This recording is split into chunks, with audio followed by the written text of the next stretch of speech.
Guys welcome back to the Manzil classes. हम आ चुके हैं आपके लिए एक नया वीडियो लेक्चर लेके, और इस वीडियो लेक्चर में हम आपके यूनिट 1 के जो सोशल इंस्टीट्यूशन टॉपिक है उसके रिलेटेड कुछ एमसीक्यूज को आज हम सॉल्व करेंगे। तो गाइस आइए स्टार्ट करते हैं।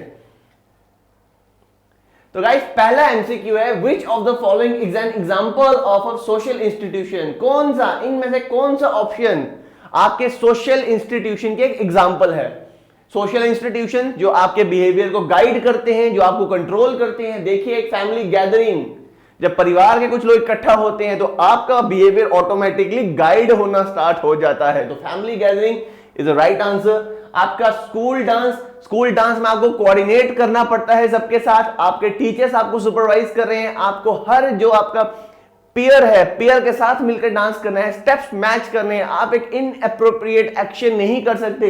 तो ये भी आपका करेक्ट आंसर है। और एक रिलीजियस सेरेमनी में आपको रिलीजन के कुछ बेसिक प्रिंसिपल्स को फॉलो करना पड़ता है, वहां पे भी आपका जो बिहेवियर वो गाइड होता है। तो ये भी इसका आंसर है। तो तीन आंसर तो हो ही नहीं सकते, तो लास्ट ऑप्शन इसमें लिखा हुआ ऑल ऑफ द अबव। तो इसका राइट आंसर है ऑल ऑफ द अबव।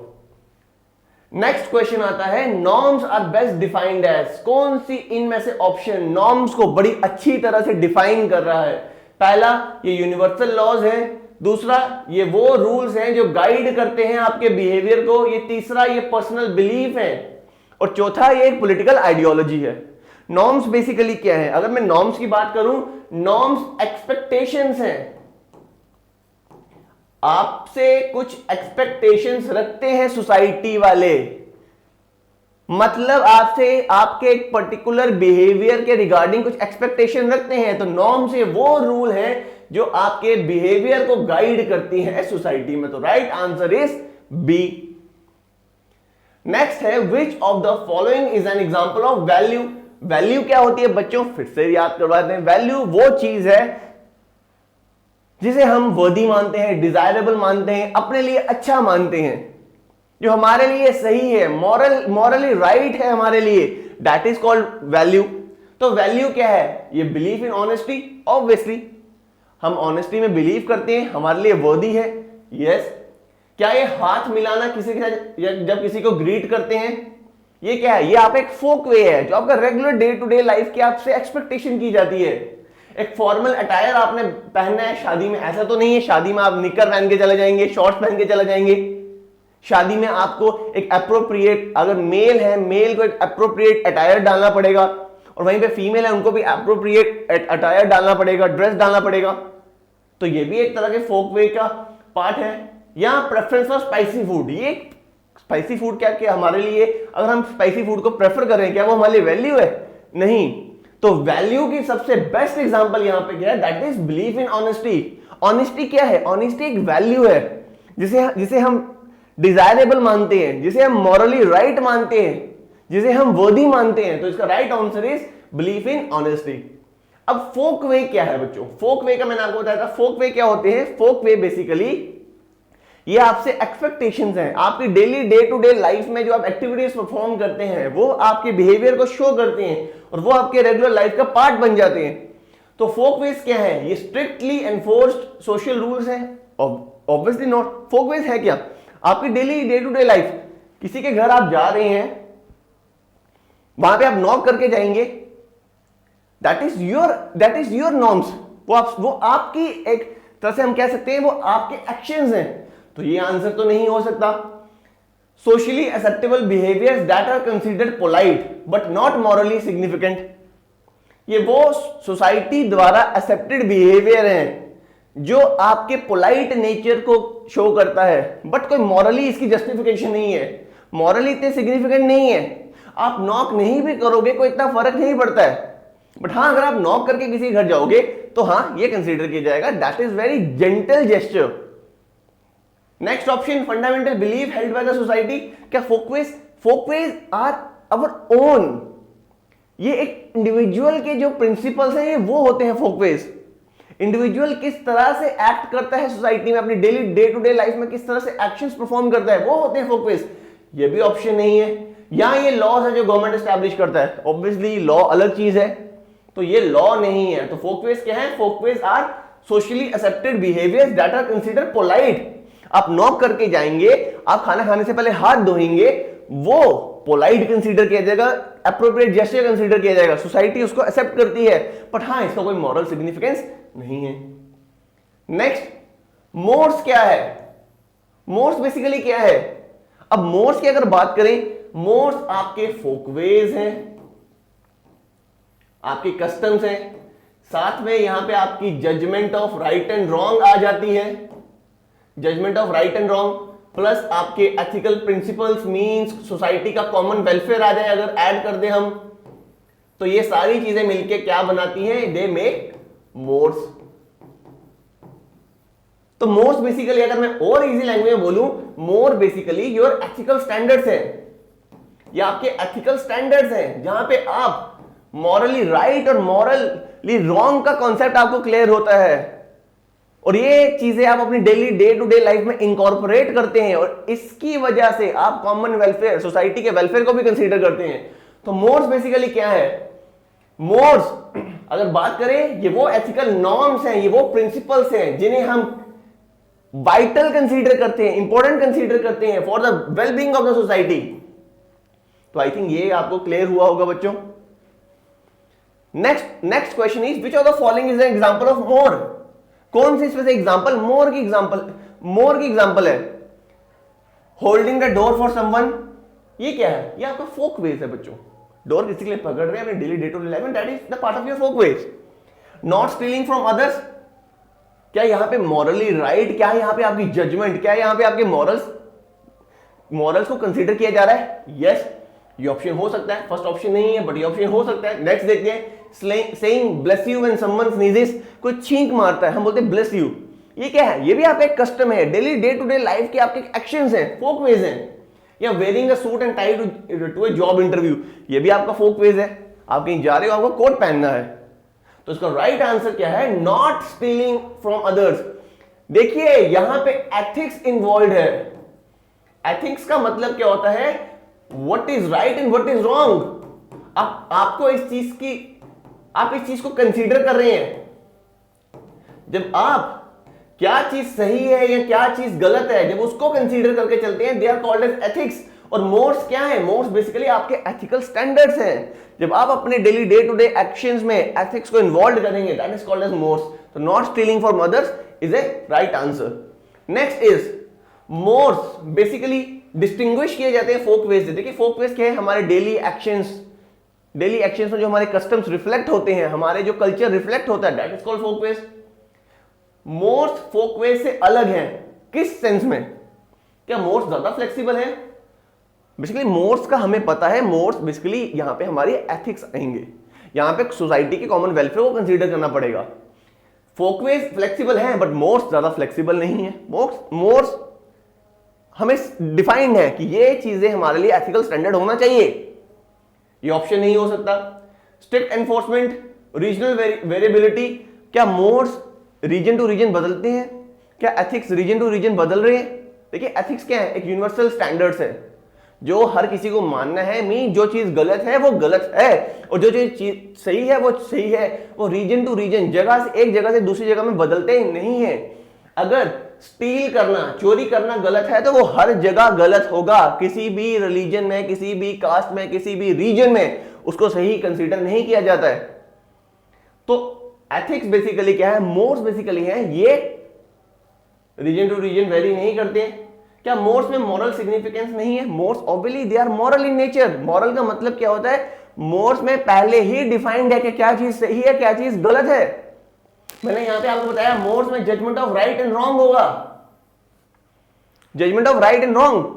तो यहां पे राइट आंसर क्या होगा? अगर मोर्स आप नहीं मानते हैं तो उसके लिए जब एथिक्स, आप जब स्टील करते हैं, चोरी करते हैं, किसी का मर्डर करते हैं, that is wrong as per the society and as per the law, और उसके लिए उसके रिगार्डिंग पनिशमेंट मिल सकती है। मींस मोर्स की स्ट्रिक्ट एनफोर्समेंट होती है किसी भी ऑर्गेनाइजेशन में, किसी भी नेशन में। तो उसका राइट आंसर है स्ट्रिक्ट एनफोर्समेंट। नेक्स्ट आता है, अगर आप मोर को तोड़ते हैं, अगर आप एथिक्स से भटकते हैं, एथिक्स को नहीं मानते हैं, तो क्या रिजल्ट होगा उसका? क्या सोसाइटी बोलेगी चलो कुछ नहीं होता, बाद में कर लेगा, माइल्ड डिसअप्रूवल होगी, थोड़ा सा कंडेम करेंगे आपको, क्या वो होगा? Obviously not. सोशल ऑस्ट्रेसिज्म होगा। सोशल ऑस्ट्रेसिज्म का मतलब क्या है? सोसाइटी आपको बाइकॉट करेगी, सोसाइटी आपको बाइकॉट करेगी, या मैं आपको बोलूं सोसाइटी आपको एक्सपेल करेगी, एक्सपल्शन होगी, आपको सोसाइटी से निकाल दिया जाएगा अगर आप सोसाइटी के एथिकल स्टैंडर्ड्स को नहीं मानते हैं। सोसाइटी अगर कहती है कि आपको, अगर देखिए किसी सोसाइटी में चोरी करना पाप है और अगर आप वो सोसाइटी में रह के चोरी कर रहे हैं तो सोसाइटी क्या करेगी आपको? सोसाइटी आपको सोसाइटी से बाइकआउट कर देगी, किसी भी सोशल फंक्शन में आपको पार्टिसिपेट नहीं करने देगी। तो मोर के ब्रेक करने पर, अगर आप किसी मोर को, एथिकल स्टैंडर्ड को ब्रेक करते हैं तो उसका रिजल्ट क्या होगा? सोशल ऑस्ट्रेसिज्म। ऑस्ट्रेसिज्म का मतलब क्या होता है? दैट इज बाइकॉट या expulsion. I think this might be clear to all of you. Next आता है norms that are considered essential to core values of group and society and have legal aspect are called. वो norms जो essential है हर society या हर group के लिए, जो उनकी कोर वैल्यूज बना रहे हैं, वो नॉर्म जो हर सोसाइटी या ग्रुप के कोर वैल्यूज हैं, जिनको वो मानते ही मानते हैं, और इनके पीछे एक लीगल एस्पेक्ट भी है। अगर कोई नहीं मानेगा उसको पनिशमेंट मिलेगी। तो वो क्या है? क्या वो मोर्स हैं, क्या वो फोकवेज हैं, क्या वो टैबूज हैं, क्या वो लॉज हैं? देखिए लॉ बेसिकली क्या है? लॉ नॉर्म है, और नॉर्म जो नेशनल लेवल पे अप्लाई हो रहा है, ठीक है, वो ग्रुप और सोसाइटी के कोर वैल्यूज नहीं हो सकते। बट फोकवेज हमारी daily day to day life के एक्शंस, ये भी इसका आंसर नहीं है। टैबूज तो होता है जो चीज गलत है, जो चीज नहीं करनी चाहिए, उसको बोलते हैं टैबूज। अगर आपने मेरा मैरिज का कॉन्सेप्ट पढ़ा होगा तो टैबूज उसमें हमने पढ़ा था कि जो ब्लड रिलेशन है उसमें शादी नहीं की जा सकती, अगर वो की जाती है तो उसको टैबू कंसीडर किया जाता है। तो टैबूज भी नहीं है, फोकवेज भी नहीं है, लॉज भी नहीं है, तो इसका राइट आंसर है मोर्स। क्योंकि मैंने अभी आपको बताया मोर्स में बेसिकली होता क्या है। मोर्स इसकी स्ट्रिक्ट एनफोर्समेंट होती है। फोकवे से अलग ऐसे है because they have strict enforcement. एक लीगल प्रोविजन होता है अगर कोई मोर्स को नहीं माने तो। मोर्स बेसिकली है क्या? मोर्स भी नॉर्म्स हैं जो हर सोसाइटी के एक एथिकल स्टैंडर्ड है, हर सोसाइटी के लिए कोर वैल्यू है, और अगर कोई नहीं मानता है उसके पीछे लीगल बैकिंग भी है उसकी। तो इसका राइट आंसर है मोर्स। तो आइए नेक्स्ट करते हैं, सोशल इंस्टीट्यूशंस क्या होते हैं जो आपके बिहेवियर को गाइड करते हैं। ये वो ऑर्गेनाइजेशंस हैं, ये वो स्ट्रक्चर्स हैं जो आपके बिहेवियर को गाइड करते हैं और आपकी कुछ बेसिक जो नीड्स हैं उसको फुलफिल करते हैं। तो इसका right answer is B, social institutions. ये वो ऑर्गेनाइजेशंस हैं, ये वो स्ट्रक्चर्स हैं सोसाइटी में जो आपकी बेसिक नीड्स को फुलफिल करते हैं और आपके बिहेवियर को गाइड करते हैं। बच्चों I think this might be clear to all of you. तो नेक्स्ट आपका क्वेश्चन आता है which of the following is not a social institution. इनमें से ऐसे कौन सी चीज है जो सोशल इंस्टीट्यूशन नहीं है, जो आपके बिहेवियर को गाइड नहीं कर रही है। देखिए एजुकेशन, क्या एजुकेशन एक social institution? Obviously educational institutions आपको डिसिप्लिन करती है, आपको नॉलेज दे रही है, आपके विजन को ब्रॉड कर रहे हैं, जिसकी वजह से आपका बिहेवियर ऑटोमेटिकली गाइड हो रहा है। तो ये ऑप्शन है इसका। क्या रिलीजन? देखिए हर रिलीजन के कुछ बिलीफ, फेथ एंड वैल्यूज होती हैं, हर किसी को वो मानना ही मानना है। तो रिलीजन पे जब आप विश्वास करते हैं तो रिलीजन आपके बिहेवियर को ऑटोमेटिकली गाइड करते हैं। देखिए रिलीजन में कॉन्सेप्ट होता है कर्मा, कर्मा, और कर्मा का कॉन्सेप्ट कि जैसा करोगे वैसा आपको मिलेगा, तो ये ऑटोमेटिकली आपके बिहेवियर को गाइड करता है। तो ये भी रिलीजन भी ऑप्शन है। गवर्नमेंट, गवर्नमेंट क्या करती है? लॉज बनाती है। क्यों? आपके बिहेवियर को गाइड करने के लिए। आपको ट्रैफिक सिग्नल पे खड़े होना है तो होना है, आप अपनी मर्जी नहीं कर सकते, तो गवर्नमेंट भी लॉज बना के आपके बिहेवियर को गाइड कर रही है। Yes. Fashion trends, fashion trends, jeans का फैशन है, क्या ये मेरे बिहेवियर को गाइड कर रहा है? फैशन का और बिहेवियर का कोई रिलेशन नहीं है। तो फैशन ट्रेंड, आज जीन्स का फैशन है, कल लुंगी का फैशन हो जाएगा, परसों सलवार कमीज का फैशन हो जाएगा। ऑब्वियसली रणवीर सिंह की बात करें उसके लिए तो हर कोई आजकल फैशन ट्रेंडी है, वो दीपिका पादुकोण के कपड़े पहन के आ जाता है, उसके लिए कोई फर्क नहीं पड़ता है, उसके लिए वो फैशन ट्रेंड है। बट क्या वो उसके बिहेवियर को गाइड कर पा रहा है? नहीं। तो fashion trend is not an example of the social institution. I think this might be clear to all of you. Next करते हैं बच्चों, ऐसी कौन सी टर्म है which refers to the established rules and behaviours और standards of conduct in a society. ऐसी कौन सी चीज है जो आपके बिहेवियर को, आपके कंडक्ट को कंट्रोल करती है सोसाइटी में। किस टर्म से आप, किस ऐसे कौन से रूल्स हैं कि जो सोसाइटी में एस्टैब्लिश रूल्स हैं जो आपके बिहेवियर को, आपके कंडक्ट को कंट्रोल करने के लिए, ऐसी कौन सी टर्म डिफाइन की गई है सोसाइटी में। सोसाइटी आपसे कुछ एक्सपेक्टेशंस रखती है और वो एक्सपेक्टेशन का मेन मकसद क्या है, आपके बिहेवियर को, आपके कंडक्ट को कंट्रोल करना। तो इसका राइट आंसर है बच्चों C, norms are the expectations which helps the society to control your behavior, which helps the society to control your behavior. I think this might be clear to all of you. Next question आते हैं बच्चों, which term refers to the fundamental beliefs or principles that guide the behavior and decision making in a society? So ऐसी कौन सी term है जो एक fundamental belief है या एक प्रिंसिपल है जो आपके बिहेवियर को, आपके डिसीजन मेकिंग को कंट्रोल करती है सोसाइटी में। मेरा बिहेवियर, मेरा डिसीजन मेकिंग क्या सही है क्या गलत है, वो मुझे डिसाइड करने में हेल्प करती है। ऐसी कौन सी टर्म है? क्या वो नॉर्म्स है? नॉर्म्स तो बेसिकली एक्सपेक्टेशंस हैं। क्या वो फोक फेज है? वो मेरे regular day to day life के कस्टम्स हैं। क्या वो वैल्यूज हैं? वैल्यू जो वो चीजें जिसे मैं डिजायरेबल मानता हूं, वर्दी मानता हूं, मॉरली करेक्ट मानता हूं, वो या मोर्स है, एथिकल स्टैंडर्ड्स है। तो बेसिकली इसका आंसर है वैल्यूज। वैल्यूज वो चीजें होती हैं जिन्हें मैं फंडामेंटल मानता हूं अपने लिए, जो मेरे लिए एक प्रिंसिपल का काम कर रही है। मेरे लिए कुछ प्रिंसिपल्स है जो मेरे कंडक्ट को, मेरे बिहेवियर को, मेरे डिसीजन मेकिंग को कंट्रोल करेगा सोसाइटी में। अगर आपने मेरा सोशल इंस्टीट्यूशन का टॉपिक पढ़ा होगा उसमें आपको क्लियर होगा, वैल्यूज बेसिकली वो चीजें हैं जो मैं डिजायरेबल मानता हूं, वर्दी मानता हूं या मॉरली जस्टिफिकेशन देता हूं उसकी। तो क्या वो मेरे बिहेवियर को, मेरे डिसीजन मेकिंग को कंट्रोल करेगा? यस। तो इसका राइट आंसर इज बच्चों C. I think this might be clear to all of you. Next question आता है बच्चों, कौन से सोशियोलॉजिस्ट थे जिन्होंने सोशल कॉन्सेप्ट, सोशल फैक्ट का कॉन्सेप्ट दिया, जिन्होंने सोशल फैक्ट का कॉन्सेप्ट दिया, सोशल फैक्ट के कॉन्सेप्ट को देने वाले। सोशल फैक्ट होता क्या है? ये कहते हैं सोशल फैक्ट एक ऐसा एक्सटर्नल, एक ऐसा कोएर्सिव फोर्स है। कोएर्सिव मींस जो आपको कंट्रोल करता है, जबरदस्ती भी आपको वो काम कराएंगे जो आप नहीं करना चाहते हैं। सोशल फैक्ट्स एक ऐसी टर्म है, मतलब ये एक ऐसी एक्सटर्नल और कोएर्सिव फोर्स है। ये एक फोर्स है बच्चों, बाहरी ये दबाव है आपके ऊपर जो आपके बिहेवियर को शेप करती है, बिहेवियर को कंट्रोल करती है। सोशल इंस्टीट्यूशन के अंदर, फैमिली के अंदर आपको किस तरह से बिहेव करना है वो पहले से प्री डिटरमाइंड है। और अगर आप उस तरह से बिहेव नहीं करोगे, सपोज कीजिए सन अपने फादर के साथ लड़ाई करता है, उसको लड़ाई करने का कोई हक नहीं है, क्योंकि सोशल फैक्ट्स कहते हैं अगर बेटा ऐसे करता है तो बेटे को फादर निकाल सकता है अपने घर से।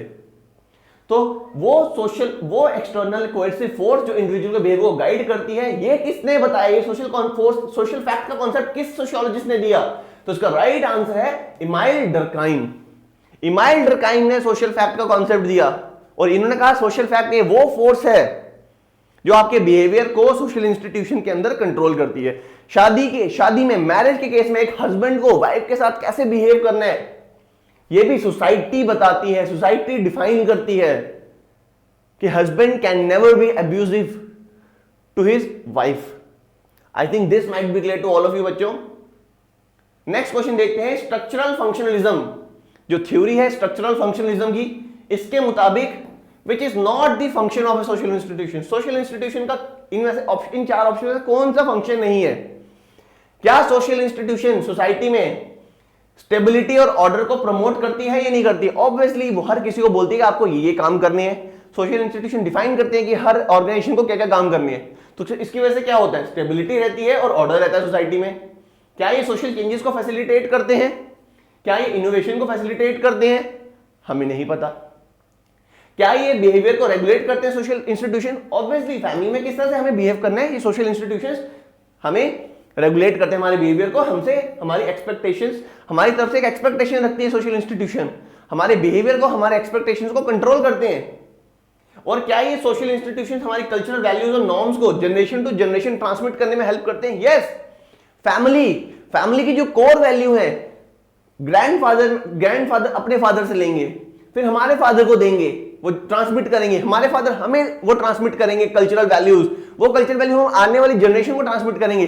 तो सोशल इंस्टीट्यूशन में आपके कल्चरल वैल्यूज और नॉर्म्स जो जनरेशन टू जनरेशन ट्रांसमिट होते हैं ऑब्वियसली। तो इसका ये आंसर भी है, सी भी है और डी भी है ये। बट क्वेश्चन पूछता है इनमें से कौन सा फंक्शन है ये सोशल इंस्टीट्यूशन का। देखिए इसका राइट आंसर है answer B, social institution society के हर मेंबर चेंज लाएंगे, सोसाइटी में चेंज लाएंगे उसके मेंबर्स, जो उसने इंस्टीट्यूशंस क्रिएट किए वो नहीं। देखिए इनोवेशन लाने का काम किसका है? मेंबर्स का। इंडिविजुअल लेवल पे चेंजेस आते हैं, वो इंडिविजुअल के चेंजेस मिलके सोशल चेंज क्रिएट करते हैं। इंडिविजुअल की इनोवेशंस वो सोशल इनोवेशंस क्रिएट करती हैं। तो इसका राइट आंसर है facilitating social changes and innovation.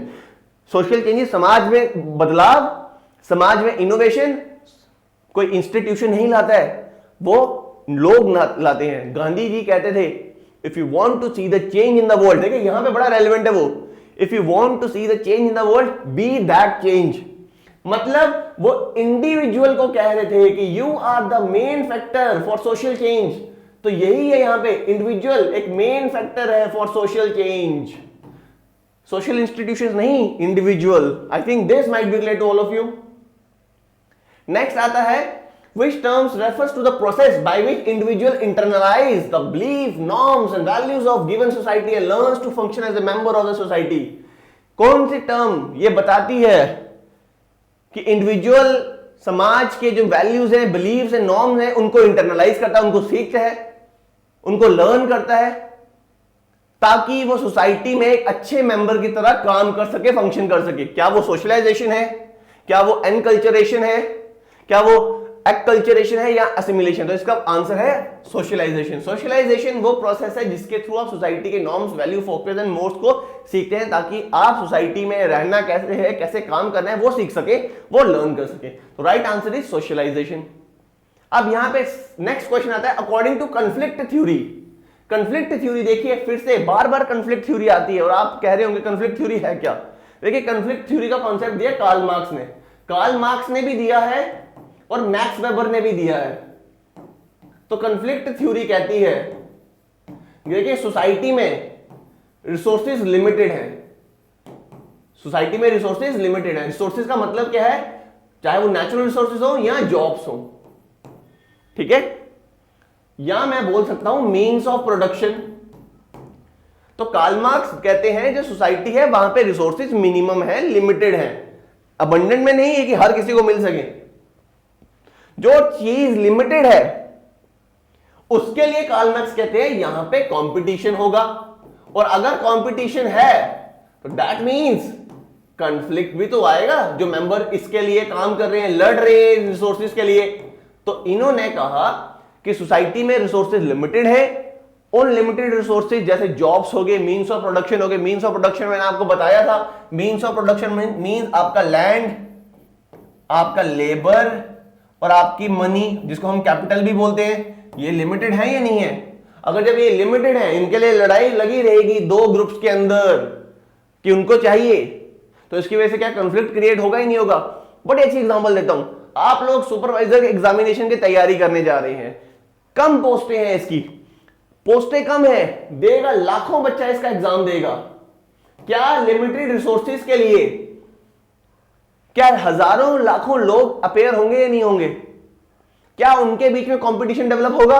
और वो कंपटीशन की वजह से क्या कॉन्फ्लिक्ट भी क्रिएट होगा ही नहीं होगा? तो यही कॉन्फ्लिक्ट थ्योरी का है, लिमिटेड रिसोर्सेज की वजह से कंपटीशन डेवलप होता है, उसकी वजह से कॉन्फ्लिक्ट क्रिएट होते हैं। This is what the conflict theory is. तो according to conflict theory primary source of social inequality क्या है? समाज में सोशल इनइक्वालिटी बढ़ रही है, क्या कारण है उसका? Cultural capital, social interaction, symbolic interaction, economic power या सोशलाइजेशन? देखिए रिसोर्सेज की बात की जा रही है, और रिसोर्सेज इकोनॉमी का पार्ट है। देखिए जॉब्स भी इकोनॉमी का पार्ट है, तो यहां पे ये बोलते हैं इकोनॉमिक, इसका राइट आंसर है इकोनॉमिक पावर। वो basic source of social inequality है, ये वो बेसिक चीज है जिसकी वजह से सोशल इनइक्वालिटी बढ़ रही है, और वो क्या है? Economic power. जिसके पास पैसा होगा उसके पास इकोनॉमिक पावर ज्यादा आएगी। जब इकोनॉमिक पावर ज्यादा आएगी मीन सोशल इनइक्वालिटी बढ़ेगी। जिसके पास ज्यादा पैसा वो रिच कम्युनिटी में कंसीडर किया जाएगा, कम पैसा वो वो पुअर कम्युनिटी में कंसीडर किया जाएगा। तो सोशल इनइक्वालिटी बढ़ने का कारण क्या है? That is economic power. I think बच्चों this might be clear to all of you. Next question है, in sociology which term is used to describe the formal organization and social structure that shape the behavior, that shape the individual life and interaction? एक society के अंदर sociology में वो कौन सी term है जिसे हम कहते हैं कि वो एक फॉर्मल ऑर्गेनाइजेशन है और एक फॉर्मल सोशल स्ट्रक्चर है जो इंडिविजुअल की लाइफ और इंडिविजुअल के बीच में जो इंटरेक्शन है उसको शेप करती है, कंट्रोल करती है? तो बच्चों आपको पता है सोशल इंस्टीट्यूशंस ये वो फॉर्मल ऑर्गेनाइजेशन है, ये वो सोशल स्ट्रक्चर है जो इंडिविजुअल के बिहेवियर को, लाइफ को और उनके बीच में जो इंटरेक्शन उसको कंट्रोल करती है। मुझे अपने फादर के साथ किस तरह से इंटरेक्ट करना है समाज ने सोशल इंस्टीट्यूशन डिफाइन करते हैं। और सोशल इंस्टीट्यूशन क्या है? फैमिली से सोशल इंस्टीट्यूशन। यहां पे ये प्री डिसाइडेड है कि son has to respect his father, और यही होना चाहिए। It should never change. Son और daughter should respect their parents, their elders, their brothers, और they should give love to their younger siblings. तो यही होना चाहिए, यही वो प्रिंसिपल है, यही वो रूल है। तो इसका राइट आंसर बच्चों सोशल इंस्टीट्यूशंस। नेक्स्ट क्वेश्चन देखते हैं, which sociologist introduce the concept of anomie. अब देखिए यहां पे नया कॉन्सेप्ट आया बच्चों। एमसीक्यूज करने की वजह से एक फायदा तो जरूर होता है कि एक क्लास में अगर हम कुछ टॉपिक भूल भी जाते हैं, यहां हम नहीं कर पाते because of the vastness of the syllabus. MCQs कराने के पीछे यही मकसद होता है कि वो टॉपिक एमसीक्यूज में डाला जाए ताकि बच्चे वो एमसीक्यूज के थ्रू पढ़ पाए। तो एनोमी का मतलब क्या होता है? एनोमी एक टर्म है। एनोमी ये टर्म है जो बताती है नॉर्मलेसनेस, जो रेफर करती है टू ए कंडीशन ऑफ नॉर्मलेसनेस। नॉर्मलेसनेस मतलब जब लोग बोलें कि हमें सोसाइटी के नॉर्म्स को नहीं मानना है, सोसाइटी आपसे एक्सपेक्टेशन रखती है कि आपको इस तरह से बिहेव करना है, लोग बोलते हैं हमसे उम्मीदें मत पालो, हम आपके उम्मीदों पे खरे नहीं उतरना चाहते, हमें समाज से कोई लेना देना नहीं है। आज के टाइम पे यही हो रहा है बच्चों। आज के टाइम पे लोग कहते हैं माई लाइफ माई रूल, मतलब हम कहते हैं समाज हमें क्या दे रहा है कि हम उसको कुछ दें, बट उनको ये चीज नहीं पता है समाज एक सोशल इंस्टीट्यूशन है जो बड़ी नीड्स को फुलफिल कर रहा है। आपको शादी करनी है, समाज से ही तो कोई आएगा, वो समाज ही तो दे रहा है। तो जो आज के टाइम पे माई लाइफ माई रूल और समाज हमें क्या दे रहा है, हमें एक मतलब हमें सोसाइटी से बाहर निकलना है। लोग ऐसा कहते हैं सोसाइटी हमारे लिए कुछ नहीं करी, हम भी सोसाइटी के लिए कुछ नहीं करेंगे। सोसाइटी को देख के क्या करना है, सोसाइटी ने आज तक हमारे लिए किया ही क्या है। बट इनहेरेंटली अगर हम इंप्लिसिट देखें, अगर हम और थोड़ा माइक्रो लेवल पे देखें, समाज आपके लिए बहुत चीजें कर रहा है। समाज ही है जो आपके बिहेवियर को कंट्रोल करने की कोशिश कर रहा है, कंट्रोल कर रहा है बेसिकली। और जो लोग इस प्रिंसिपल में विश्वास करते हैं समाज हमें क्या दे रहा है और my life my rule means they are creating a condition of anomie. और एनोमी का मतलब क्या है? State of normlessness. मतलब आप बोल रहे समाज को बोल रहे हमसे उम्मीदें ना पालो, हम आपकी उम्मीदों पे खरे नहीं उतरने वाले, ना हमें आपसे मतलब है ना आप हमसे कोई मतलब रखिए। तो इस तरह के लोग क्या करते हैं? लॉ ब्रेकर का काम करते हैं, लॉ ब्रेक करते हैं, बोलते हैं हमें मतलब ही नहीं है, तो सोसाइटी के नॉर्म्स के अगेंस्ट जाएंगे, सोसाइटी की वैल्यूज के अगेंस्ट जाएंगे। जैसे अगर मैं आपको बोलता हूं आज के टाइम पे अगर अडल्ट्री कोई भी सोसाइटी इसको लीगल कंसीडर नहीं करती है, तो कुछ लोग होंगे जो कहेंगे अडल्ट्री हमारी प्राइवेट लाइफ है, हमारी पर्सनल लाइफ है, we have the right on our life, तो हम करेंगे, अडल्ट्री में इन्वॉल्व होंगे। तो इसकी वजह से क्या होगा? वो सोसाइटी के नॉर्म्स के अगेंस्ट जा रहे हैं। तो एनोमी एक सिचुएशन है जहां पे इट इज स्टेट ऑफ नॉर्मलेसनेस, जहां पे आप सोशल नॉर्म्स को ब्रेक करते हैं। ये कॉन्सेप्ट बच्चों किसने दिया? एनोमी का कॉन्सेप्ट किसने दिया बच्चों? तो ये एनोमी का कॉन्सेप्ट सबसे पहले हमें दिया था, दैट इज इमाइल डर्काइम ने, जिसने स्ट्रक्चरल फंक्शनल थ्योरी हमारे सामने रखी। तो बच्चों आई थिंक आपको 19th टॉपिक भी 19th एमसीक्यू भी क्लियर हुआ होगा और एनोमी और नॉर्मलेसनेस क्या होती है ये भी क्लियर हुआ होगा। तो नेक्स्ट करते हैं लास्ट हमारा, which sociological perspective emphasizes, जो स्ट्रेस करता है, जो फोकस करता है on the importance of gender in shaping social interaction, institutions and inequality।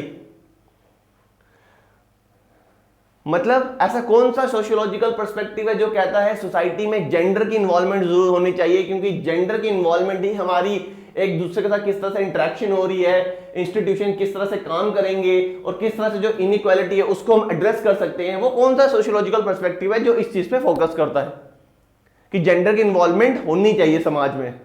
और वो राइट आंसर है फेमिनिस्ट थ्योरी। फेमिनिस्ट थ्योरी कहती है कि हमें जेंडर को, जेंडर बेसिकली आपको लास्ट क्लास में बताया था एक सोशल टर्म है, तो जेंडर एक सोशल टर्म है जो कहती है कि हम सोसाइटी में लोगों को दो बेसिस पे डिस्टिंग्विश करेंगे, that is male and females. और ये फेमिनिस्ट थ्योरी कहती है कि हमें जेंडर को इंपॉर्टेंस देनी पड़ेगी, जेंडर को इन्वॉल्व करना पड़ेगा सोसाइटी के इंटरेक्शन में, सोसाइटी के इंस्टीट्यूशंस में, और सोसाइटी में जो इनइक्वालिटी फैली हुई है उसमें भी जेंडर का एक इंपॉर्टेंट रोल होना चाहिए। तो राइट आंसर इज फेमिनिस्ट। तो गाइस अगर आपको हमारी ये वीडियो अच्छी लगी हो, I hope this MCQs might be related to all of you. तो अगर आपको हमारी वीडियो अच्छी लगी हो तो प्लीज हमारी वीडियो को लाइक करें, सब्सक्राइब करें और शेयर भी करें। मैक्सिमम टू मैक्सिमम लोगों तक ये MCQs की वीडियो पहुंचाई जाए, हमारे लेक्चर्स पहुंचाए जाए। ये हमारा एफर्ट है कि हम आपको मैक्सिमम से मैक्सिमम चीजें जो वीडियो लेक्चर में हमसे रह जाएंगी वो हम आपको MCQs के थ्रू करवा पाए। तो अगर हमारे एफर्ट्स आपको ठीक लगे हो तो प्लीज इस वीडियो को लाइक करें, सब्सक्राइब करें और हमारे चैनल को शेयर भी करें। Thank you so much, God bless you all.